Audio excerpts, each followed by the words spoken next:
ಚಳ್ಳಕೆರೆ ನಗರ ಅಭಿವೃದ್ಧಿಗೆ ಹೊಸ ದಿಕ್ಕು ನೀಡಿದ ಜನಪ್ರಿಯ ಶಾಸಕರು, ಜನಮನ ಗೆದ್ದ ನಾಯಕರು ಟಿ ರಘುಮೂರ್ತಿ ಅವರು ಇದೀಗ ಮತ್ತೊಮ್ಮೆ ಜನರ ಮುಂದೆ ಕೃತಜ್ಞತೆಯ ಸಂದೇಶದೊಂದಿಗೆ ಚಿತ್ರದುರ್ಗ ಜಿಲ್ಲೆಯ ಚಳ್ಳಕೆರೆ ವಿಧಾನಸಭಾ ಕ್ಷೇತ್ರದಲ್ಲಿ ಅಭಿವೃದ್ಧಿಯ ಹೊಸ ಅಧ್ಯಾಯ ಬರೆಯುತ್ತಿರುವ ಶಾಸಕರಾದ ಟಿ ರಘುಮೂರ್ತಿ ಅವರು ನಗರವನ್ನು ಆಧುನಿಕತೆಗೆ ಕೊಂಡೊಯ್ಯುವಲ್ಲಿ ಮಹತ್ವದ ಪಾತ್ರ ವಹಿಸಿದ್ದಾರೆ.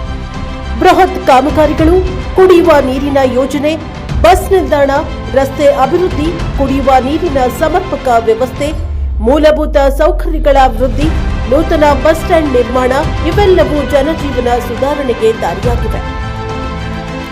ಅಲ್ಲದೆ ಕಾಲೇಜು ಕಟ್ಟಡಗಳು, ವಿದ್ಯಾರ್ಥಿಗಳು ಶಿಕ್ಷಣ ಕ್ಷೇತ್ರದಲ್ಲಿಯೂ ಕೂಡ engineering college, PU college, degree ಕಾಲೇಜುಗಳ ಸ್ಥಾಪನೆ ಮೂಲಕ ಯುವ ಜನತೆಗೆ ಉತ್ತಮ ಭವಿಷ್ಯ ನಿರ್ಮಿಸಿದ್ದಾರೆ.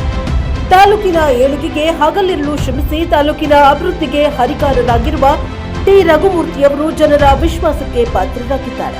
ಯುಗಾದಿ ಹಬ್ಬದ ಸಂಭ್ರಮ, ರಂಜಾನ್ ಈ ವರ್ಷ ಯುಗಾದಿ ಹಾಗೂ ರಂಜಾನ್ ಹಬ್ಬಗಳು ಒಂದೇ ಅವಧಿಯಲ್ಲಿ ಬಂದಿರುವ ಹಿನ್ನೆಲೆಯಲ್ಲಿ ಸಮಸ್ತ ಜನತೆಗೆ ಹೃತ್ಪೂರ್ವಕ ಧನ್ಯವಾದಗಳನ್ನ ತಿಳಿಸಿ ಸೌಹಾರ್ದತೆಯ ಸಂದೇಶವನ್ನ ಸಾರಿದ್ದಾರೆ. ನನ್ನ ಕ್ಷೇತ್ರದ ಎಲ್ಲಾ ಜನತೆ, ಅಭಿಮಾನಿಗಳು ಹಾಗೂ ಕಾರ್ಯಕರ್ತರಿಗೆ ಹೃತ್ಪೂರ್ವಕ ಧನ್ಯವಾದಗಳನ್ನ ತಿಳಿಸಿದ್ದಾರೆ. ಯುಗಾದಿ ಹಾಗೂ ರಂಜಾನ್ ಹಬ್ಬಗಳು ನಿಮ್ಮ ಜೀವನದಲ್ಲಿ ಸಂತೋಷ, ಶಾಂತಿ ಮತ್ತು ಸಮೃದ್ಧಿ ತರಲಿ ಎಂದು ಟಿ ರಘುಮೂರ್ತಿ ಅವರು ಧನ್ಯವಾದಗಳನ್ನು ತಿಳಿಸಿ ಶುಭ ಹಾರೈಸಿದ್ದಾರೆ. ನಾಡಿನ ಸಮಸ್ತ ಜನತೆಗೆ ಯುಗಾದಿ ಹಾಗೂ ರಂಜಾನ್ ಹಬ್ಬದ ಶುಭಾಶಯಗಳು. ಶುಭ ಕೋರುವವರು ಟಿ ರಘುಮೂರ್ತಿ, ಶಾಸಕರು, ಚಳ್ಳಕೆರೆ.